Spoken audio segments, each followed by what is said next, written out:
शिंदेताई, तुम्हाला काय माहितीये पुनरुत्थान म्हणजे काय? माहिती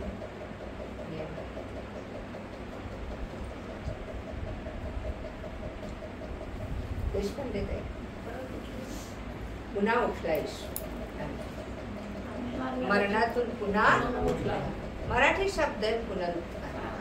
रिझरेक्शन हा इंग्लिश शब्द. आमेन. पुन्हा उठणे. कशातून तो पुन्हा उठला? कशातून उठला? मरणातून जिवंत झाला. एक देव दाखवा मरणातून जिवंत झाला. जितक्या देवांना तुम्ही भजत होता ना आज बसलेले सगळे, एक देव दाखवा तो जिवंत म्हणून त्याने साक्ष दिली. पुनरुत्थान आणि जीवन मीच आहे. येशूने ही साक्ष दिली, पुनरुत्थान आणि जीवन मीच आहे. तो मरणातून उठला, त्याने मरणावर काय मिळवला? विजय मिळवला. किती सुंदर गोष्ट आहे ही. त्याने मरणावर काय मिळवला? विजय मिळवला. कसा मिळवला? कसा मिळवला? मरण म्हणजे काय? पहिली गोष्ट पापाचं वेतन मरण. पापाचं वेतन मरणाची व्याख्या काय आहे? जो पाप करतो तो जीवात्मा मरेल. यहस्केल मध्ये बरोबर. जो जीवात्मा पाप करतो तो मरतो. हे मरण, हे मरणाचं राज्य कधीपासून सुरू झालं होतं? कधीपासून? आदामापासून. सरकून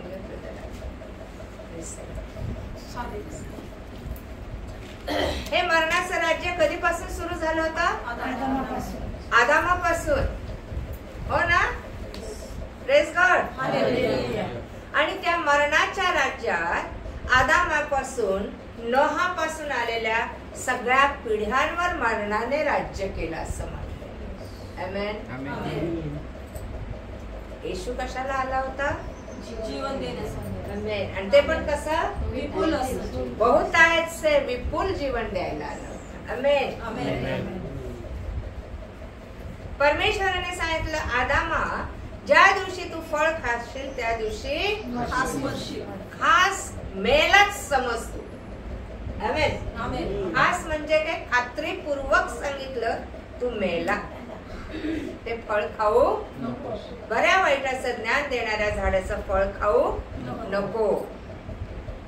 आणि आदामाने काय केलं? कसं खाल्लं? हवाबाईने दिलं. हवाबाईला कुणी दिलं? सापाने दिलं. एक गोष्ट सांगितली होती आदामाला, राखण कर. त्या झाडाकडे कुणी जाऊ नये, ते फळ खाऊ नये म्हणून राखण कर. आमेन. कुठल्या प्राण्याने खाल्लं का फळ? आणि त्या ठिकाणी आपण पाहतो आदाम मेला. आदाम आध्यात्मिक दृष्ट्या मेला. आणि किती वर्ष जिवंत राहिला? आता 930.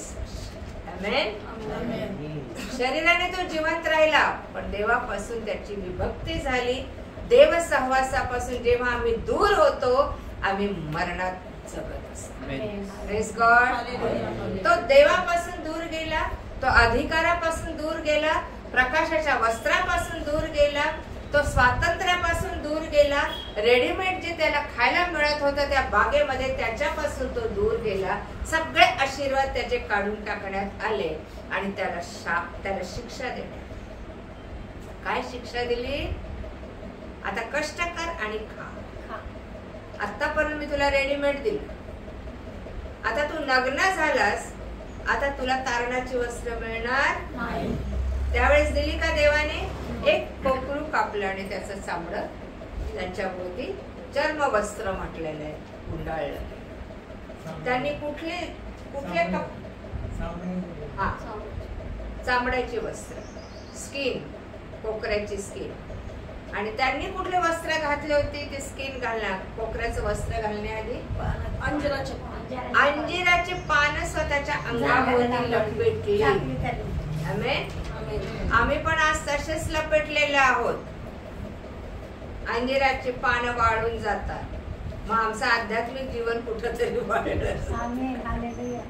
आमेन. आणि आम्हाला कायमची आमच्या पापाची नग्नता झाकण्यासाठी येशूला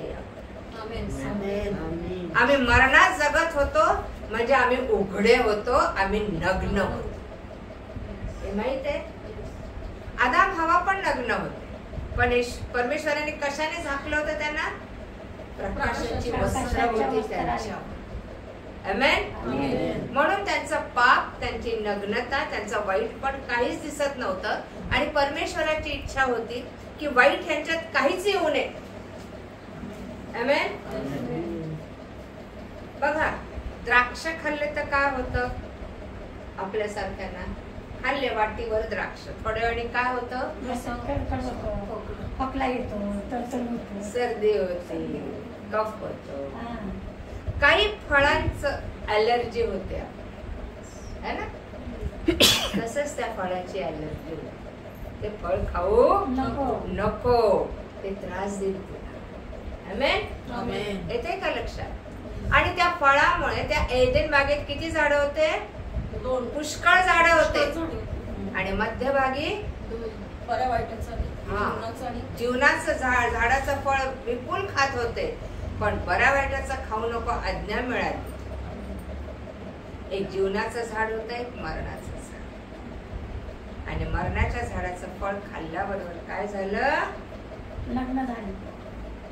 पडले आत्म्या, देवापासून दूर गेले, देवाने पाठ फिरवली, देवाने नाकार केला. आता तुझा माझा संबंध नाही. जोपर्यंत तू पवित्र होतास तोपर्यंत माझ्याशी संबंध, जोपर्यंत तू शुद्ध होतास माझ्याशी संबंध, जोपर्यंत तू नीतिमान होतास माझ्याशी संबंध, जोपर्यंत तू आज्ञा पाळत होतास तो माझ्याशी संबंध. ज्या वेळेस तू मरणाचं फळ खाल्लं, तुझ्यात सगळं मरणच पसरलं, पापच पसरलं. आणि त्या मरणाच्या राज्याने येशू युग पर्यंत राज्य केलं. आमेन. आमेन. आमेन. आज विचारावर स्वतःला, आम्ही कुठल्या राज्यात आहोत? आम्ही जीवनाच्या राज्यात प्रवेश केला का? तो जीवनाचं राज्य घेऊन आला होता वधस्तंभावर. आमेन. मी तुमचे पाप घेतले, मी तुमचे क्लेश घेतले, मी तुमचे अपराध घेतले, मी तुमचा जुना मनुष्य माझ्यावर घेतला. माझं पाप शरीर पाप झालं, कलंकित झालं, ते मी वधस्तंभावर खेळलं. आणि आता मी तुम्हाला नवीन जीवन देईन. माझं पवित्र जीवन, माझा पवित्र आत्मा घ्या, माझं पवित्र सामर्थ्य घ्या, माझे पवित्र गुण फळ दान तुम्ही घ्या, माझं राज्य घ्या. मी तुमच्यासाठी आज ते राज्य कुठे?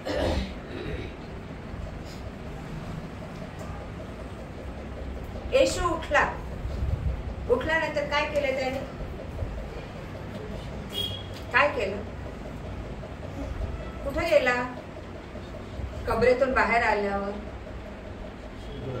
दर्शन दिलं. कोणाला दिलं? मरियम मगदलीला दिलं, शिष्यांना दिलं, अम्माऊस गावकडे जाणाऱ्या दोघांना दिलं, है ना. तो 40 दिवस लोकांना दर्शन देत. पुनरुत्थानानंतर येशूचं लाईफ कसं होतं कधी विचार केला? 40 दिवसात. आणि तुमचं माझं लाईफ पुनरुत्थान साजरा केला कसं आहे? हाणामाऱ्या चालूच आहे, किटकिटी चालूच आहे, पाप चालूच आहे. काय चालू नाहीये सांगा? कुठं बदल झाला या 40 दिवसात? आणि गुड फ्रायडेच्या दिवशी वधस्तंभाच्या पायथ्याशी गेल्यावर आणि आता पुनरुत्थित ख्रिस्त झाल्यानंतर तुमच्यात आणि माझ्यात काय बदल झाला सांगा? माझ्यात हा बदल केला मी यावर्षी. जैसे थे, काहीच फरक नाही, काहीच फरक नाही. मी जीवनाच्या राज्यात गेले का हे सुद्धा मी परीक्षण करत नाही. त्याने मला फुकट दिलं, फुकट जीवनाचं राज्य दिलेलं आहे मला. मी त्याच्यात प्रवेश केला का अजून मी मरणाच्या राज्यात आहे? येते का लक्षात? त्याने काढून टाकलंय मरणाचं राज्य. त्याने मरणावर, सैतानावर, पापावर काय मिळवला? विजय मिळवला. पाप आहेत आमच्या बरोबर, मरण आहे आमच्या बरोबर, सैतान आहे आमच्या बरोबर.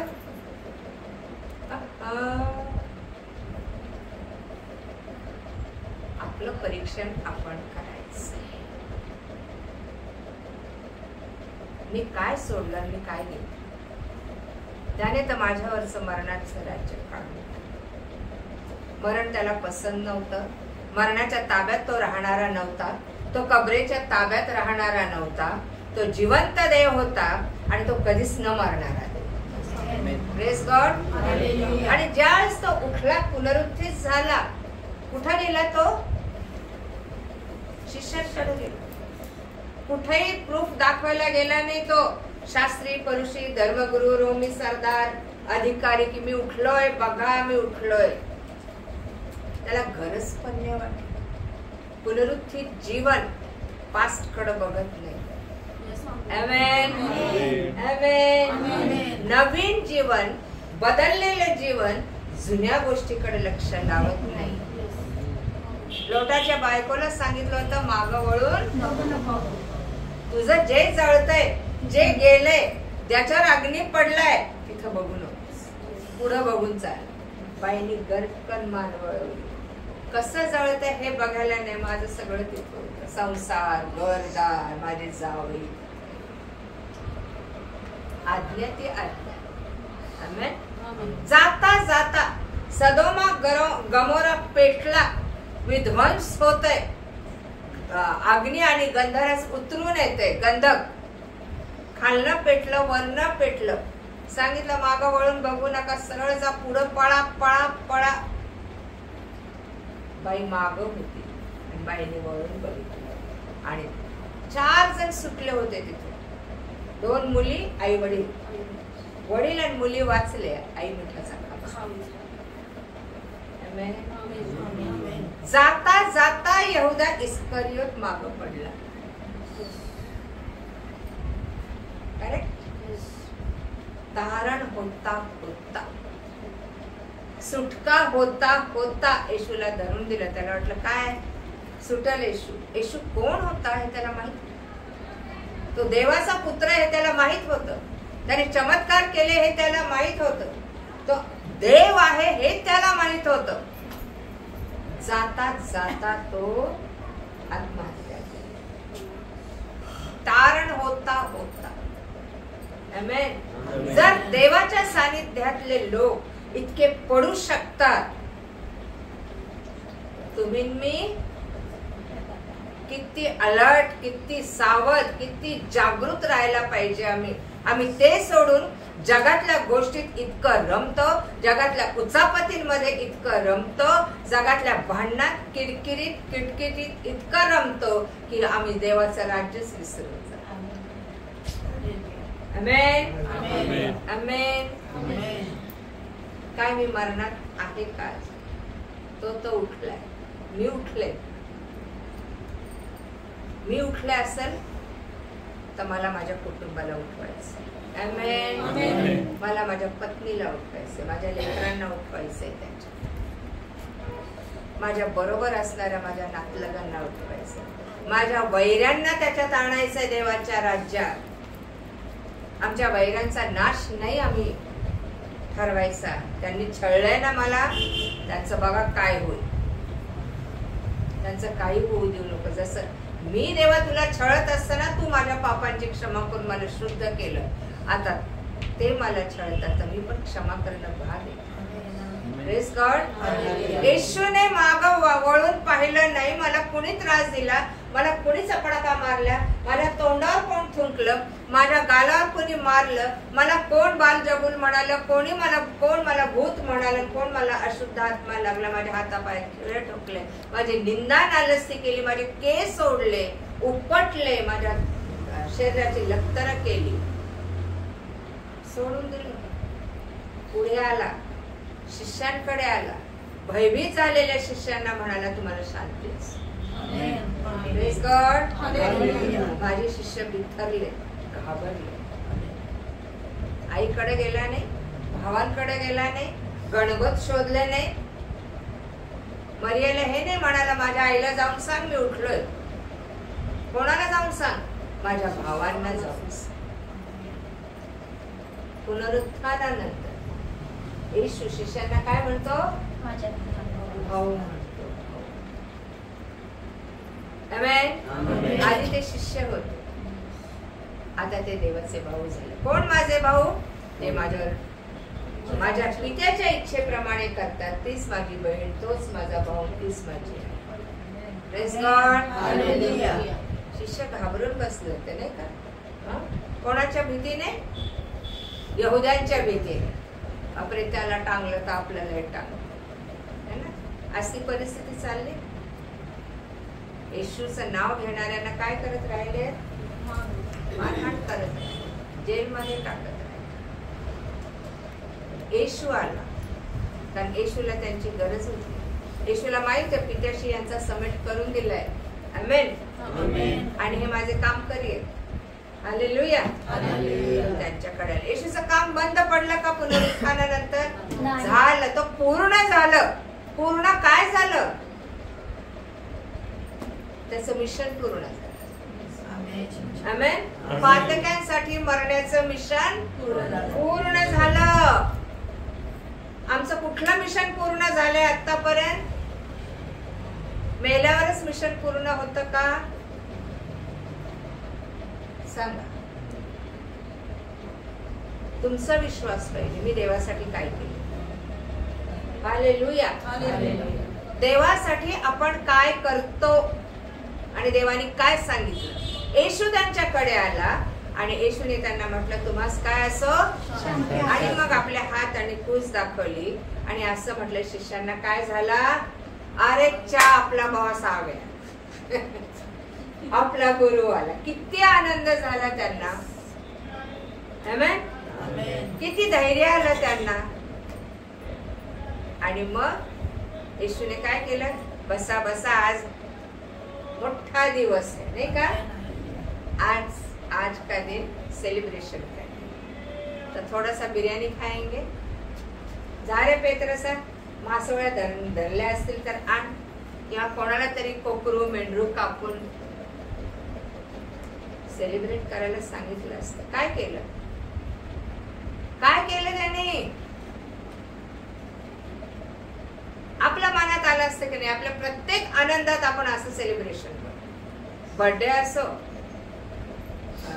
लग्नाचा वाढदिवस असो, मुलांचा बारसा असो, कुठलाही असं सणवार काय असतं आपलं? सेलिब्रेशन, आनंद करणं. पुनरुत्थान झाल्यावर कुणी आनंद केला? शिष्यांनी केलं. येशू उठलाय, आलाय, आमच्या परत आलाय. आमेन. आणि येशूने त्यांना काय केलं? आत्मा दिला. काय दिला? गप्प बसू नका, उठा, कामाला लागा. Praise God.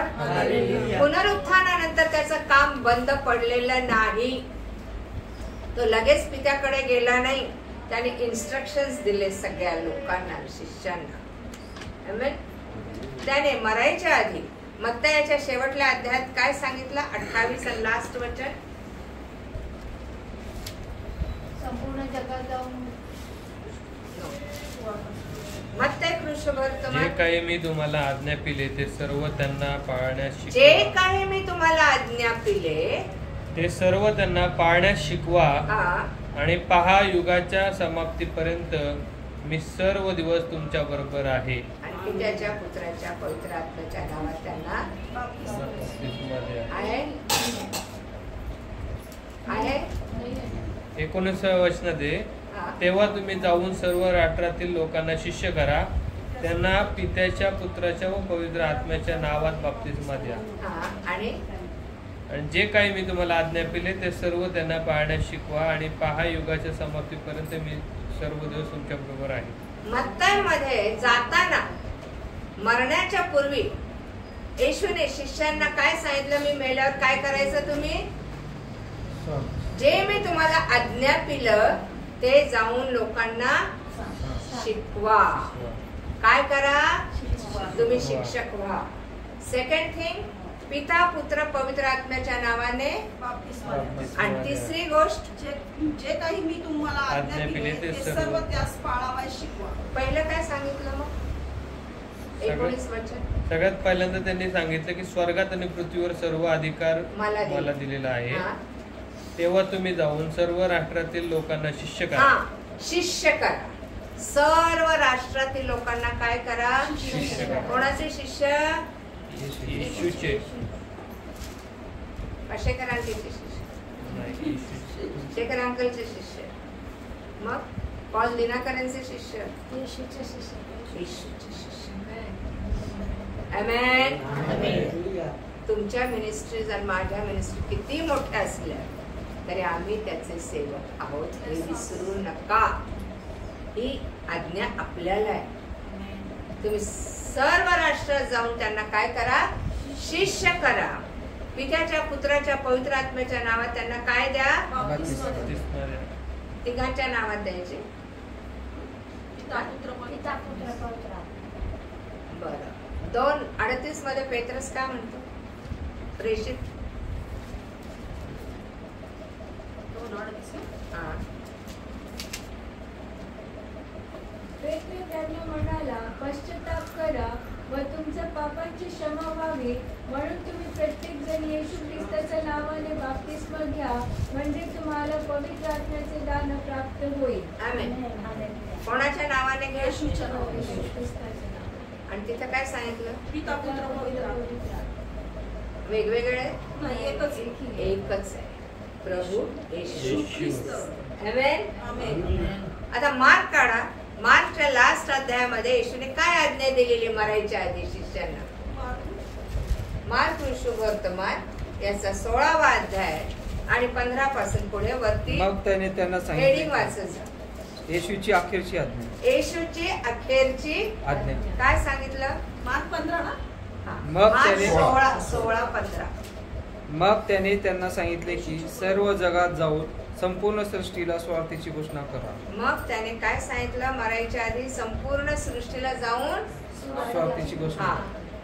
जो विश्वास धरतो व बाप्तिस्मा घेतो हा. त्याचे तारण होईल. हा. जो विश्वास धरत नाही तो शिक्षेस पात्र ठरेल. हा. आणि विश्वास धरणाऱ्या बरोबर ही चिन्हे असत जातील. आमेन. ते माझ्या नावाने भूते काढतील. ते माझ्या नावाने भूते काढतील, नव्या नव्या भाषा बोलतील, सर्प उचलतील व कोणतेही प्राणघातक पदार्थ प्याले तरी तो त्यांना मुळीच बाधणार नाही. त्यांनी दुकानावर हात ठेवले म्हणजे ते बरे होतील. काय सांगितलं जायच्या आधी शिष्यांना? त्याने मार्कने लिहिलंय ते संपूर्ण सृष्टीला सुवार्तेची घोषणा करा. का चर्च मध्ये जाऊनच घोषणा? का निगडीत जाऊनच घोषणा करा? तुमचा शेजारी पाजारी कुटुंब नातलं मित्र शत्रू सगळ्यांना घोषणा करायची आज्ञा. आमेन. आणि जो विश्वास धरितो व बाप्तिस्मा घेतो त्याचे तारण हा. होईल. जो विश्वास धरीत नाही तो शिक्षेस पात्र ठरेल. येस.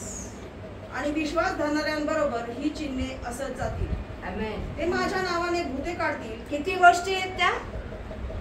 भूते काढणं, निरनिराळ्या भाषा बोलणं, सर्प उचलणं, प्राणघातक पदार्थ प्याले तरी बाधणार नाही, आणि रोग्यांवर हात ठेवले असता बरं होते. हे काम येशूने वधस्तंभावर जाण्यापूर्वी त्यांना सांगितलं, मी गेल्यावर तुम्ही हे करायचंय. आज इथे बसलेल्यांपैकी किती जण करते पुनरुत्थानानंतर? किती जणांनी समर्पण केलंय देवाला पुनरुत्थानानंतर? किती जणांनी किती जण देवाला शरण गेले का आपापल्या विवंचनेत आहेत? तुमच्या विवंचना, तुमच्या काळज्या चिंता निवारण करणारा तो आहे. आमेन. तुम्हाला त्याचं काम करायचं. शिष्यांना काय प्रॉब्लेम झाले येशूने विचारलं नाही. का असे बसलात? काय प्रॉब्लेम झाले? घरी काही कोणी आजारी आहे का? काय आहे? मी आहे ना, बरं का? उठा आणि कामाला लागा. मोठं मिशन आहे हे देवाचं. उठा आणि कामाला लागा. तो तुमची तब्येत बघत नाही, तो तुमचं वय बघत नाही, तो तुम्ही किती गरीब आहात किती श्रीमंत आहे हे बघत नाही. तुम्ही विश्वास ठेवताना उठा आणि तक्रारी करणं बंद करा, कुरकुरी करणं बंद करा, हताश निराशपणा बंद करा. तुम्ही पुनरुत्थित ख्रिस्ताचे लेकरं आहात जर तुम्ही विश्वास ठेवता. आणि पुनरुत्थित जीवनामध्ये, नवीन जीवनामध्ये, विपुल जीवनाच्या राज्यामध्ये कुठली सबब चालत नाही, कुठली तक्रार चालत नाही.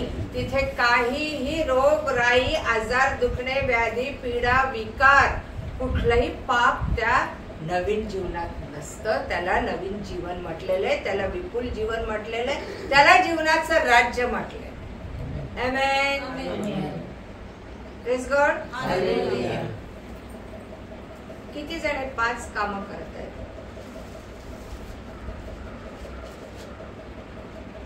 मी करून आले. आमेन. माझं कौतुक नाही सांगत, पण देवाने हे काम करून घेतलं. खूप आनंद झाला. देवाने तुम्ही शिक्षित असा नाहीतर नसा, तुम्हाला पदव्यांची गरज नाही, तुम्हाला अ ब कड येत नाही ना, नसू देत. ख्रिस्त आहे ना बरोबर, ज्ञान देणार आहे ना बरोबर, तो चालवल, तो मार्ग दाखवल, तो काम करून घेईल तुमच्याकडनं. आमेन. सिस्टर किती वर्ष आहेत त्या? मी तर आताच आहे. असं नका म्हणू. ते बाळासाहेब किती जुने, किती वर्ष सेवेमध्ये, त्यांना किती एक्सपिरियन्स आहे. अहो देव कधीपासून आहे तुमच्या बरोबर? तुम्ही जन्मण्यापूर्वीपासून आहे. ज्याने मला घडवलं, ज्याने माझ्या नवऱ्याला घडवलं, तो तुम्हाला घडवणार नाही का? Praise God. आणि तो प्रत्येक शुभवर्तमानाच्या नंतर येशू हे सांगत गेला, तुम्ही हे काम करा. आमेन. आणि मार्क याच्या 16वा अध्याय 19 वचन काय सांगता? त्याप्रमाणे त्यांच्या बरोबर बोलल्यानंतर प्रभू येशू वर स्वर्गात घेतला गेला आणि तो देवाच्या उजवीकडे बसला. त्यांनी तेथून निघून जाऊन सर्वत्र घोषणा केली, प्रभू त्यांच्या बरोबर कार्य करीत होता व घडणाऱ्या चिन्हांच्या द्वारे वचनाचे समर्थन करीत होता. प्रभू वर स्वर्गात घेतला गेला आणि तो देवाच्या उजवीकडे बसला. 20वे वचन सांगतं, त्यांनी तेथून निघून जाऊन सर्वत्र घोषणा केली, प्रभू त्यांच्या बरोबर कार्य करीत होता. आणि पुढचं महत्वाचं वचन आहे, व घडणाऱ्या चिन्हांच्या द्वारे वचनाचे समर्थन करत होता. वचन आणि चमत्कार दोन्ही एकच आहे. ज्याच्याजवळ वचन आहे त्याच्याजवळ चमत्कार. Praise God. ज्याच्याजवळ वचन आहे त्याच्याकडे अशक्य गोष्टी शक्य करण्याचं सामर्थ्य. ज्याच्याकडे वचन आहे, तो शब्द आहे, तो येशू आहे, तो कुठेही हरत नाही. हे लक्षात घ्या. येशू हरला का? जगाच्या दृष्टीने तो मेला, पण पित्याच्या दृष्टीने तो पुन्हा जिवंत झाला. आमच्यासाठी पुन्हा जिवंत झालेला. मरणावर विजयी ठरला, पापावर विजयी ठरला. सैतानाला पायाखाली तुडवणं म्हणजे काय? त्याने नुसतं सतत तुडून फेकला का त्याला बाहेर अर्धमेला टाकलाय, पूर्ण मारलाय त्याला, तरी अजून सैतानाने कार्य केलं. सैतान माझ्या बरोबर आहे. हे कोणी केलं? सैतानाने. नावच घेऊ नका. आमेन. योहान शुभवर्तमान याच्या शेवटल्या अध्यायात काय लिहिलं समजतंय का? आपण काय बघतोय ते? येशू वधस्तंभावर मरण्यापूर्वी येशूने शिष्यांना काही आज्ञा दिलेल्या. योहान शुभवर्तमान 21वा अध्याय. आणि या ठिकाणी आपण पाहतो, कोणाला वाचता आलं तर वाचा. पहिल्यापासून येशूचे त्रिबेया समुद्राजवळ 7 शिष्यांना दर्शन. त्यानंतर त्रिबेयाच्या समुद्राजवळ येशू शिष्यांना पुन्हा प्रगट झाला आणि तो ह्या प्रकारे प्रगट झाला. सिमोन पेत्र दिदुम म्हटलेला तोमा, गालिलातील काना इथला नतनेल, जबदेवीचे मुलगे व त्यांच्या शिष्यापैकी दुसरे दोघे जण हे एकत्र जमले असता सिमोन पेत्र त्यांना म्हणाला, मी मासे धरायला जातो. ते त्याला म्हणाले, आम्हीही तुझ्याबरोबर येतो. तेव्हा ते निघून मछव्यात बसले, पण त्या रात्री त्यांनी काही धरले नाही. मग पहाट होत असता येशू समुद्रकिनाऱ्यावर उभा होता. तरी तो येशू आहे असे शिष्यांनी ओळखले नव्हते. तेव्हा येशूने त्यांना म्हटले, मुलांनो, तुमच्याजवळ काही खायला आहे काय? त्यांनी त्यांना उत्तर दिले नाही. त्याने त्यांना म्हटले, मछव्याच्या उजव्या बाजूस जाळे टाका, म्हणजे तुम्हाला सापडेल. म्हणून त्यांनी ते टाकले. तेव्हा माशाचा घोळका लागल्यामुळे ते त्यांना ओढवेना. ह्यावरून ज्या शिष्यावर येशूची प्रीती होती तो पेत्र म्हणाला, हा प्रभू आहे. हे ऐकून शिमोन पेत्राने अंगरखा घालून तो कमरेला गुंडाळून घेतला, कारण तो उघडा होता, आणि त्याने समुद्रात उडी टाकली. दुसरे शिष्य माशाचे जाळे ओढत होडीतून आले, कारण ते किनाऱ्यापासून दूर नव्हते, सुमारे 200 हातावर होते. या ठिकाणी योहान शुभवर्तमान मध्ये आता येशू पुनरुत्थित झाला, शिष्यांकडे आला. समुद्रावर शिष्य काय करत होते? चला आता आपण परत आपल्या उद्योगाला लागू, कारण आपला गुरु, आपला मालक गेलेला आहे. पुन्हा मासेमारीकडे है ना, आपल्या बिझनेसकडे, खायला काहीतरी कुठेतरी आम्ही डळमळतो, पुन्हा आपल्या मार्गाकडे वळतो, पुन्हा आपल्या बिझनेस की आता कोण देईल आपल्याला खायला? तो होता तेव्हा रेलचेल होती आपली, आता खायला कोण घालायला आपल्याला, असं समजून शिष्य पुन्हा कुठे गेले? मासेमारीला. 7 शिष्य होते. आणि येशू पहाटेच्या सुमारास कुठे आला? तिबिरिया समुद्राच्या किनाऱ्यावर. पुनरुत्थानाच्या नंतर येशू शोधत आला शिष्याला प्रत्येक ठिकाणी. मत्तई मध्ये आहे, इथे पण आहे, मार्क मध्ये आहे, लूक मध्ये आहे, आणि योहाना. आमेन. Praise God. आणि आता तो सांगतो, उजवीकडे काय टाका? त्यावेळेस शिष्याने ओळखलं नाही त्याला की हा पुनरुत्थित ख्रिस्त आहे. पण ज्यावेळेस येशूने पुन्हा ते वाक्य वापरलं, उजवीकडे जाळं टाका, पेत्राने ओळखलं कोण आहे? येशू. आमेन.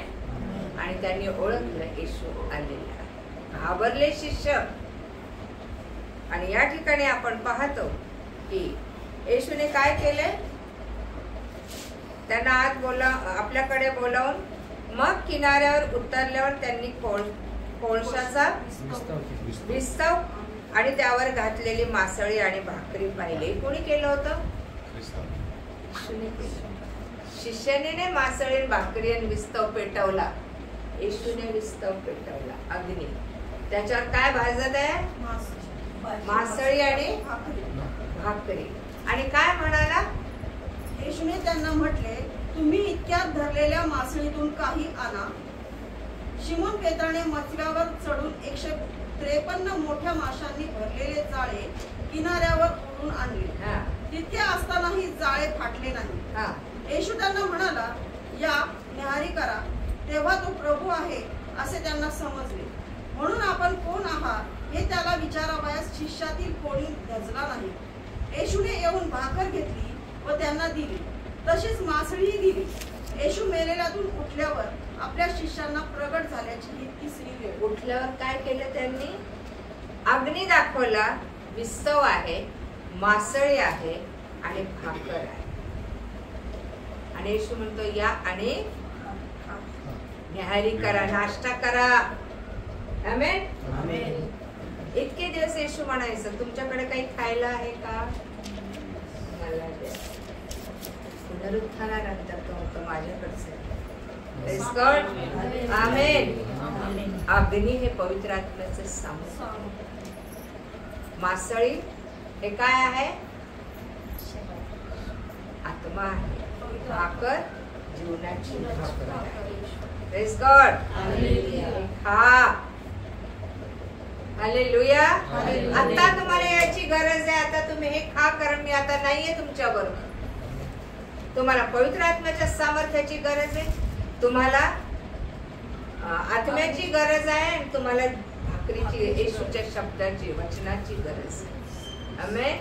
या 3 गोष्टी आज माझ्याकडे पाहिजे देवाचं कार्य करण्यासाठी. हे खा माझ्या बरोबर. आमेन. Praise God. आणि नंतर हा पॅराग्राफ संपल्यावर लास्ट पॅराग्राफ मध्ये येशू शिष्यांना ऑर्डर देतो. शिमोन पेत्राशी काय म्हणतो, वाचा पुढचा पॅराग्राफ. पेत्राबरोबर येशूचे शेवटले भाषण.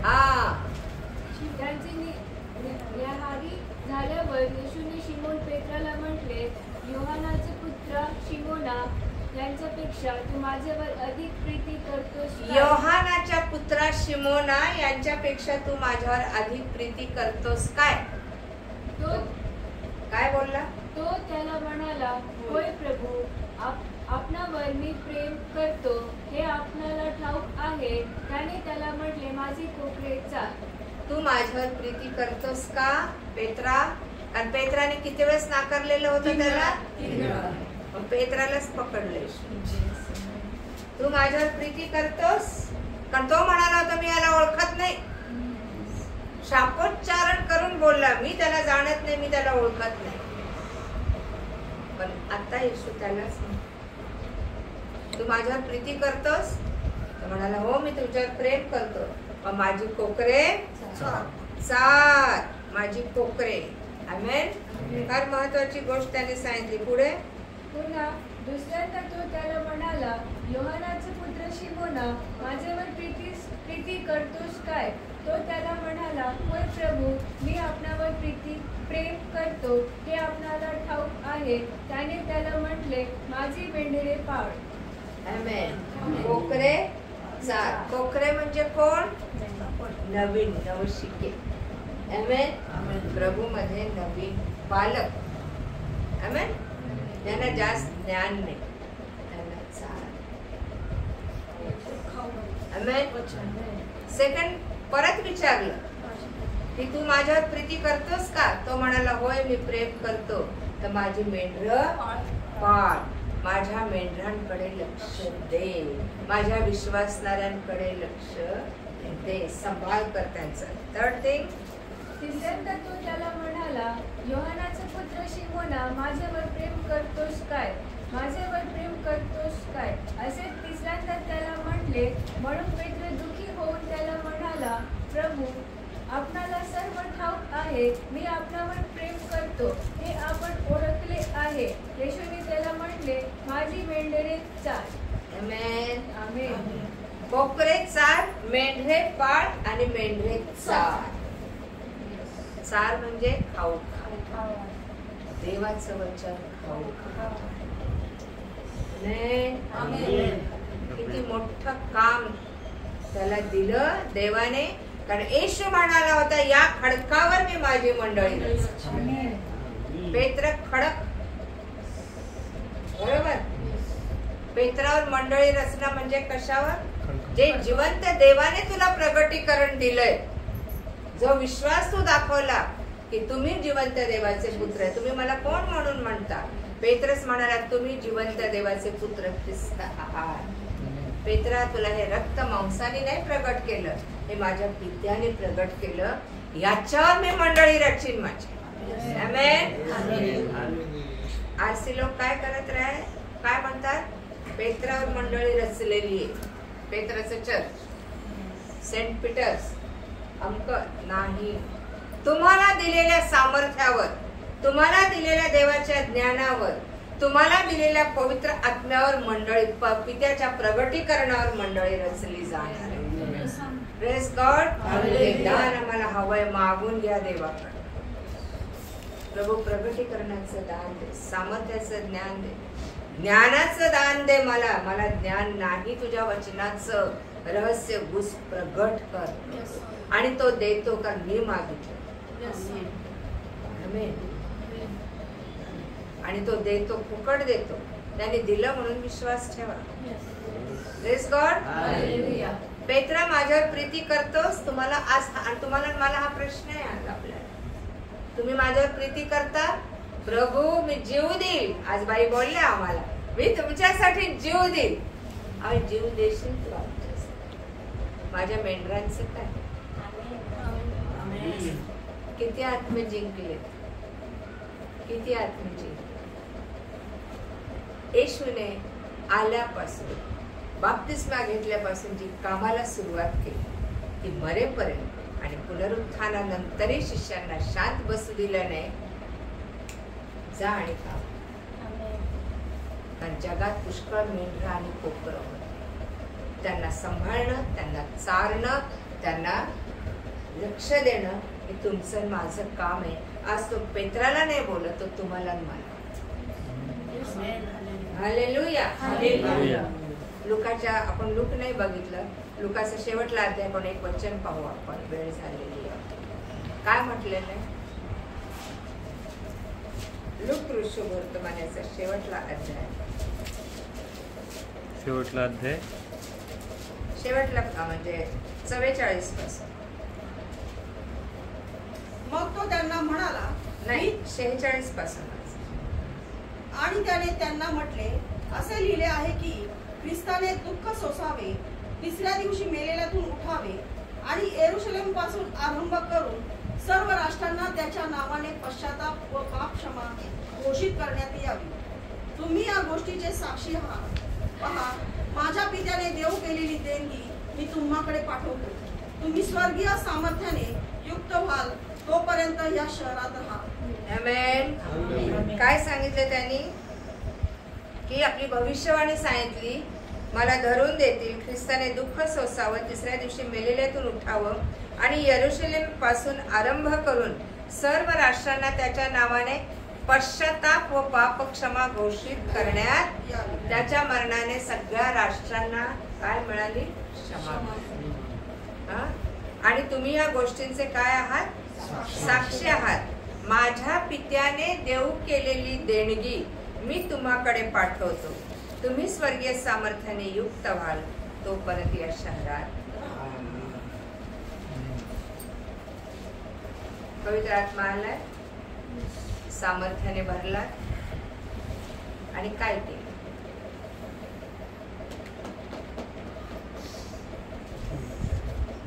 प्रेषित, पुढचाच अध्याय पान आहे. प्रेषित 1:4 मध्ये काय दिलेलं आहे? तो व ते एकत्र जमले असताना त्याने त्यांना आज्ञा केली की यरुशलेम सोडून जाऊ नका, तर पित्याने देव केलेल्या ज्या देणगीविषयी तुम्ही माझ्याकडून ऐकले आहे तिची वाट पहा. कारण योहानाने पाण्याने बाप्तिस्मा केला खरा, पण तुमचा बाप्तिस्मा थोड्या दिवसांनी पवित्र आत्म्याने होईल. तिसरं वचन, मरण सोसल्यानंतरही त्याने त्यांना पुष्कळ प्रमाणांनी आपण जिवंत आहोत हे दाखवले. 40 दिवस पर्यंत तो त्यांना दर्शन देत असे व देवाच्या राज्याच्या गोष्टी सांगत असे. देवाच्या राज्याच्या गोष्टी सांगत असे. काय देवाच्या राज्याच्या गोष्टी? मी रोज मरणाच्या गोष्टी बोलतो. माझं असं झालंय, माझं तसं झालंय, माझं हे काम व्हायचंय ते झालं, मला आरोग्य मिळालं, माझ्या प्रश्नांची उत्तर देव माझं ऐकत आहे की नाही? सूर आपले तो कुठल्या गोष्टी सांगत होता? 40 दिवस देवाच्या राज्याच्या, पश्चाताप करा, स्वर्गाचं राज्य जवळ आले. देवाच्या राज्याच्या पुनरुत्थानानंतर तिसऱ्या वचनात काय दिलं? वाचा परत. मरण सोसल्यानंतरही, मरण सोसल्यानंतरही त्याने त्यांना पुष्कळ प्रमाणांनी आपण जिवंत आहोत हे दाखवले. 40 दिवस पर्यंत तो त्यांना दर्शन देत असे आणि देवाच्या राज्याच्या गोष्टी सांगत असे. कोणाच्या? देवाच्या. मरणाच्या सांगत होता. आता पुनरुत्थित ख्रिस्त राज्याच्याच गोष्टी सांगतात. आणि देवाचं राज्य कुठे आहे? देवाच्या राज्यात क्लेश आहे, नाही संकट आहे, नाही अरिष्ट आहे, नाही हतबलपणा आहे, नाही निराशा आहे. नाही मग काय आहे देवाच्या राज्यात? आनंद सर्व काळजी कोण सांगतंय हे? परमेश्वर आनंद आहे, सामर्थ्य आहे, अशक्य गोष्टी तिथे शक्य होतात. आमेन. विश्वास आहे, तारण आहे, मुक्ती आहे तिथे. तुम्ही कुठल्याही बंधनात नाही, कशाचेच गुलाम नाही देवाशिवाय. Praise God. तिथे काही उणे पडत नाही, काही कमी पडत नाही. कोणाच्या राज्यात आहोत आज आपण? किती वर्ष पुनरुत्थान साजरा करतो? किती वर्ष आले का देवाचं राज्य? तो देवाच्या राज्याच्या गोष्टी सांगत होता. पित्याने देऊ केलेली देणगी तुम्हापर्यंत येऊपर्यंत तुम्ही कुठे राहा? यरुशलेमेत राहा. यरुशलेम सोडून, यरुशलेम सोडून. आणि 8व्या वचनात काय म्हटलं? 1:8 मध्ये, परंतु पवित्र आत्मा तुमच्यावर येईल तेव्हा तुम्हाला सामर्थ्य प्राप्त होईल. ती देणगी म्हणजे काय होते? माझ्या पित्याने देऊ केलेली देणगी मी पाठवतो. योहानाने तुमचा कशाने बाप्तिस्मा केला? पश्चातापाचा बाप्तिस्मा केला, पाण्याने. पण मी आता कशाने करत आहे? पवित्र आत्म्याने, म्हणजेच अग्नीने. त्या अग्नीत तुम्ही मी जळून खाक. मग 8वं वचन वाचायचं. यरुशलेम. हा. परंतु पवित्र आत्मा तुम्हावर येईल तेव्हा तुम्हाला सामर्थ्य प्राप्त होईल आणि यरुशलेमेत, सर्व यहुदियात, शोम्रोनात व पृथ्वीच्या शेवटापर्यंत तुम्ही माझे साक्षी व्हाल. कोणाचे? तुझ्या बरोबर देव, तुझ्यामध्ये देव आहे. हे देवाचं लेकरू आहे, हे देवाचं राज्य. Praise God. तुम्ही देवाचे साक्षी व्हाल, स्वतःचे नाही. Praise God. इथे मला खूपदा सांगावं लागेल, हे देवाचं काय, माझं नाही. तुम्हाला खूप मान मनात मिळतो बाहेर, आणि खूप त्या लोकांनी उचलून धरलं आणि देवाला म्हटलं माझे पाय जमिनीवर. मी तुझी दासीच आहे आणि सेविकाच आहे. याच्या पुढे कुठले पद देऊ आणि कुठलाही मानपान माझ्या डोक्यात जाऊ दे. Praise God. खूप त्या लोकांनी खूप मानपान दिला, इतकं मी तुम्हाला वर्णन नाही करू शकत. पण मी देवाला एकच बोलले, हे माझं नाही, तुझं गौरव करणारा तू आहेस. मी साधन आहे तुझ्या हातात. ही सारखी माझी प्रार्थना होती. कुठलाही मोठेपणा माझ्या डोक्यात घेऊ देऊ नकोस, माझ्या बुद्धीचा ताबा घे. आमेन. कोणाचे साक्षी व्हाल तुम्ही? तुमच्यातून ख्रिस्तच दिसला पाहिजे. जर तुम्ही ख्रिस्ती आहात तर. आणि जर ख्रिस्त दिसत नसेल तर तुम्ही ख्रिस्ती नाही. हे देवाचं राज्य आम्ही संपवावं. पाऊल काय म्हणतो? मी वधस्तंभावर खेळलेला आणि माझ्या ठाई. मी कुठे खेळलेला आहे? आणि माझ्या ठाई. मोठ्याने बोला, माझ्या ठाई ख्रिस्त येशू आहे. आमेन. आमेन. काय पुनरुत्थानानंतर किती कामं केले, किती दिवस झाले पुनरुत्थान? सांगा. माझ्या घरी अडचणी आहेत, माझ्या घरी प्रॉब्लेम्स आहेत, माझ्या घरी आमका आहे, तुमच्या घरी येशू पण आहे. Praise God. याच्याकडे प्रार्थनेच्या वेळेपुरतं लक्ष आहे. प्रार्थना झाल्यावर तो आहे की नाही माहितच नाही. मी आहे घरात. त्याने शिष्यांना कामं दिली होती. आज तुम्ही मी काय कामं करतो? वय सांगू नका येशूला. येशूने मोशेचं वय नाही बघितलं, अब्राहमाचं नाही पाहिलं, सारेचं नाही पाहिलं, योहान बाप्तिस्मा करणाऱ्या जखरिया अलिशेबेचं वय नाही बघितलं, येशूने मरियेचं वय नाही बघितलं. लग्न झाले नाही झालं, परमेश्वराने तुमच्या वयाशी त्याला काही घेणं देणं नाही, तुमच्या जीवाशी घेणं देणं, तुमच्या आत्म्याशी घेणं. Praise God. कारण त्या जीवासाठी, त्या आत्म्यासाठी आणि तुमच्या माझ्यासाठी त्याने खंडणी दिलेली. किंमत दिलेली. तुम्ही किती वर्षाचे आहात तो बघत नाही. तुला मी सामर्थ्य दिलं ना, त्याचा वापर केला की नाही. देणगी दिली. हालेलुया. आणि जसे देणगीने भरले पवित्र आत्म्याने, काय केलं? पेत्रस म्हणाला, जाऊ थोडे दिवसांनी. बाहेर फार येऊद्यांचे प्रॉब्लेम चालू आहेत, माऱ्या चालू आहेत, पकडापकडी चालू आहे. लगेच उठला आणि कामाला लागला. Praise God. हालेलुया. उठला की नाही? 3ऱ्याच अध्यायात लंगड्या भिकाऱ्याला बरे केलं. त्याच्यासाठी मारही खाल्ला, तुरुंगातही गेला. आणि ही पण साक्ष दिली की आमच्यामुळं तो बरा नाही झाला, ख्रिस्त येशू. आणि शिष्य मग त्यानंतर सेवेला रुजू झाले. सेवा म्हणजे जाऊन नुसतं बोलणं नव्हे, तुमची ऍक्शन पण सेवा होती. तुम्ही ख्रिस्ताला तुमच्या कृतीमधून दाखवा, तुमच्या बोलण्यामधून दाखवा, तुमच्या सहनशीलतेमधून दाखवा, तुमच्या नम्रतेमधून दाखवा, तुमच्या सामर्थ्यातून दाखवा. कारण हे आपलं नाहीये स्वतःच, हे त्यांनी दिलेलं आहे विश्वास. Praise God. थांबूया आपण या ठिकाणी. प्रभू करो आणि तुम्हाला आशीर्वाद. आमेन. आमेन. Praise God. आता आपल्यासाठी